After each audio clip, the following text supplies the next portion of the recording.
Hi hello അസ്സാം വലൈക്കും welcome to my channel. ഞാൻ ഇന്നത്തെ വിശേഷങ്ങളാണ് കേട്ടോ കാണിക്കണത്. അപ്പോൾ നമ്മൾ മരത്തുമ്പോൾ ചക്കപ്പഴം ഉണ്ടായിരുന്നു, അപ്പോൾ അതൊന്ന് അറുത്തിട്ട് പഴുക്കാൻ വേണ്ടിയിട്ട് വെച്ചിട്ടുണ്ടായിരുന്നു കേട്ടോ. പിന്നെ ഈനാമ്പഴം മരത്തമ്മ ഉണ്ടായിരുന്നു, ഈനാമ്പഴം കുറേ ഇങ്ങനെ മൂത്ത് നിൽക്കുന്നുണ്ടായിരുന്നു. അപ്പോൾ ഉപ്പാനോട് അതൊന്ന് അറുത്തേരി പറഞ്ഞിട്ട് ഇപ്പം ഇങ്ങനെ ഓരോന്നായിട്ട് അറുത്തിടുകയാണ് കേട്ടോ. രാവിലെ തന്നെ ചായടി കഴിഞ്ഞപ്പോൾ അതിനൊക്കെ നിന്നതാണ് കേട്ടോ. അല്ലെങ്കിൽ ഇങ്ങനെ ജന്തുക്കളൊക്കെ വന്നിട്ട് ഇങ്ങനെ കൊത്തി തിന്നാണ്. അപ്പോൾ ഉപ്പാനെ കൊണ്ട് അതൊക്കെ പാടെ അർപ്പിച്ചതാണ്. പിന്നെ അനിയത്തിൻ്റെ ഹസ്ബൻഡ് വന്നിക്കണു, അപ്പോൾ ഓനിക്കത് നല്ല ഇഷ്ടമാണേനും. അപ്പം ഇന്നത് പഴുത്താൽ ഓല് വരുമ്പോൾ ഓൽക്ക് കൊടുത്തേക്കാന്നൊക്കെ വിചാരിച്ചിട്ട് ഇന്ന് പിന്നെ വൈകിട്ട് ഓല് ഇങ്ങോട്ട് വരാമെന്ന് പറഞ്ഞിട്ടുണ്ടായിരുന്നു കേട്ടോ. അപ്പം ഇന്ന് ഉച്ചക്ക് ഞങ്ങൾ പയറുപ്പേരിയും പിന്നെ മാന്തൾ പൊരിച്ചതും പിന്നെ ചിരങ്ങ കറിയൊക്കെയാണ് ഉണ്ടാക്കിയിട്ടുണ്ടായിരുന്നത്. അപ്പോൾ അത് ഞാൻ പയറുപ്പേരി ഉണ്ടാക്കിയിട്ടുണ്ട്. പിന്നെ അതിൻ്റെ ഇടയ്ക്ക് ഞാൻ കുക്കറിൽ ചിരങ്ങ വേവിച്ച് വെച്ചിട്ടുണ്ട് കേട്ടോ. പിന്നെ ഉമ്മ അവിടെ ചോറ് ഊറ്റുന്നുണ്ട്. പിന്നെ ഞാൻ പപ്പടമൊക്കെ പൊരിച്ച് മുളകൊക്കെ പൊരിക്കാൻ വേണ്ടി വെച്ചിട്ടുണ്ട് കേട്ടോ. ഇത് നമ്മൾ വീട്ടിൽ തന്നെ ഉണ്ടാക്കിയിട്ടുള്ള മുളകാണ് കേട്ടോ. നമ്മൾ മോരിലിട്ട് ഉണക്കിയിട്ട് എടുത്ത് വെച്ചിട്ടുണ്ടായിരുന്നതാണ്. ഉമ്മ എപ്പോഴും ഉണ്ടാക്കലുണ്ട് കേട്ടോ. നമ്മൾ ആദ്യമൊക്കെ ഇത് നാടൻ മുളക് വെച്ചിട്ടാണ് ഉണ്ടാക്കിയിരുന്നത്. നമ്മൾ സാധാ പച്ചമുളക് വെച്ചിട്ടാണ് ഉണ്ടാക്കിയിട്ടുള്ളത് കേട്ടോ. നല്ല എരിവും ഉണ്ടാവും, നല്ല ഉപ്പും പുളിയൊക്കെ പിടിച്ചിട്ട് നല്ല ടേസ്റ്റാണ് കേട്ടോ.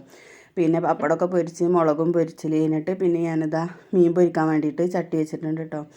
അപ്പോൾ ഞാൻ മീൻ അവിടെ പൊരിക്കാൻ വെച്ചിട്ടുണ്ട്. അപ്പോഴേക്കും ഞാനിതാ കുക്കറൊക്കെ തുറന്ന് നോക്കുമ്പോൾ ചിരങ്ങയൊക്കെ നല്ല അടിപൊളിയായിട്ട് വെന്ത് കിട്ടിയിട്ടുണ്ട് കേട്ടോ. പിന്നെ ഞാനതിലേക്ക് കുറച്ച് കഞ്ഞിവെള്ളം ഒഴിച്ചിട്ട് അതൊന്ന് ചൂടാക്കിയെടുത്ത് പിന്നെ അതൊന്ന് താളിച്ചെടുക്കുകയാണ് കേട്ടോ ചെയ്തത്. ഞാൻ ഉള്ളി അരിഞ്ഞിട്ടല്ല ചെയ്തിട്ടുള്ളത്, കടുക് ഇട്ടിട്ടാണ് കേട്ടോ. കടുക് വറുത്തൊഴിക്കുക ചെയ്തത്. ഉള്ളി അരിഞ്ഞിട്ടും ചെറിയ ഉള്ളി അരിഞ്ഞിട്ടും അങ്ങനെ താളിച്ചെടുക്കട്ടോ. പിന്നെ ഞങ്ങൾക്ക് ഒന്നും കൂടെ ഇഷ്ടം കടുക് പൊട്ടിക്കുന്നതാണ്. അപ്പോൾ കടുക് പൊട്ടിച്ചിട്ട് അതങ്ങനെ റെഡിയാക്കി എടുക്കാൻ വേണ്ടിയിട്ട് അതിൽ കഞ്ഞിവെള്ളമൊക്കെ ഒഴിച്ച് സെറ്റാക്കി എടുക്കുകയാണ് കേട്ടോ. കഞ്ഞിവെള്ളം ഒഴിച്ചിട്ട് ചെറുതായിട്ടൊന്ന് ചൂടാക്കി എടുത്താൽ മതി. അപ്പോഴേക്കും മീനൊക്കെ ഒരു ഭാഗം വെന്തിട്ട് ഞാനിങ്ങനെ മറിച്ചിട്ട് കൊടുക്കുകയാണ് കേട്ടോ ചെയ്യണത്. അപ്പോൾ ഒന്ന് വൈകുന്നേരത്തെ ഓലൊക്കെ വരാമെന്ന് പറഞ്ഞിട്ടുണ്ടല്ലോ. അപ്പോൾ നമുക്ക് വൈകുന്നേരം എന്തെങ്കിലുമൊക്കെ ഉണ്ടാക്കാമെന്ന് വിചാരിച്ചിട്ട് ഉച്ചയ്ക്ക് ഇങ്ങനെ ചെറുതായിട്ടൊരു തട്ടിക്കൂട്ടൊക്കെ ഉണ്ടാക്കിയതാണ് കേട്ടോ. പിന്നെ ഇത് കഴിഞ്ഞിട്ട് വേണം മമ്മാനായിട്ടൊന്ന് ലാബിൽ പോയിട്ട് മമ്മാക്ക് കാല് വേദനയാണ്, കൈ വേദനയാണെന്നൊക്കെ പറയുന്നുണ്ട്. അപ്പോൾ ഒന്ന് യൂറിക് ആസിഡോ കൊളസ്ട്രോളൊക്കെ ഉണ്ടോ എന്നൊക്കെ ഒന്ന് ചെക്ക് ചെയ്യും വേണം, അതിനും പോകണം. അപ്പോൾ ഇതൊക്കെ ഒന്ന് റെഡിയാക്കി വെച്ച് പോവാൻ വിചാരിച്ചിട്ടോ. പിന്നെ കുറച്ച് കൂർക്ക ഉണ്ടായിരുന്നു, മമ്മ കൊടുന്നത് തന്നെയായിരുന്നു. അപ്പോൾ ആ കൂർക്ക ഞങ്ങൾ ഉണ്ടാക്കിയിട്ടുണ്ടായിരുന്നില്ല. ഒന്നാമത് കൂർക്ക നന്നാക്കാതിരിക്കണമെങ്കിൽ കുറേ നേരം ഇരിക്കണമല്ലോ. അപ്പോൾ എല്ലാവരും കൂടി ഉണ്ടാവുമ്പോൾ അതിനൊന്നും ഇരിക്കാതെ ഞങ്ങളിങ്ങനെ അവിടെ ഇവിടെ ഇരുന്ന് വർത്താനം പറഞ്ഞിരുന്നിട്ട് അതിന് ടൈം കിട്ടിയിട്ടുണ്ടായിരുന്നില്ല.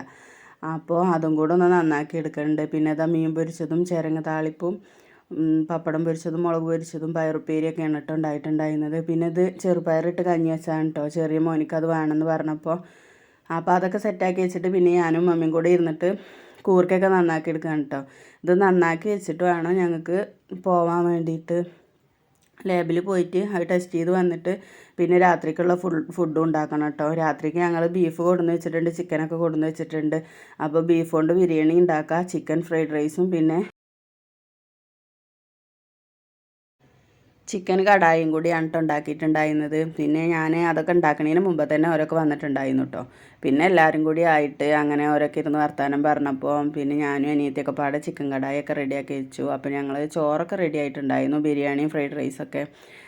അപ്പോൾ അമ്മമാൻ്റെ ബ്ലഡ് എടുക്കുകയാണ് കേട്ടോ. അപ്പോൾ എന്താണെന്ന് വെച്ചാൽ സിസ്റ്ററോട് അമ്മ പറയണം മെല്ലെ കുത്തണക്ക് ഭയങ്കര വേദനയാണ്, ഇന്നെ വേദന ആക്കരുത് എന്നൊക്കെ പറഞ്ഞിട്ട് അങ്ങനെ വന്ന് പിന്നെ എല്ലാവരും റെഡി ആയി കഴിഞ്ഞ് രാത്രി ആയപ്പോൾ പിന്നെ ഓലൊക്കെ വന്നതാ എല്ലാവരും കൂടെ ഇരുന്ന് ഒരുമിച്ചിരുന്ന് ഫുഡൊക്കെ കഴിച്ചിട്ടോ. അപ്പോൾ ഇന്നത്തെ വിശേഷം ഇത്രയൊക്കെ തന്നെ ഉള്ളൂ.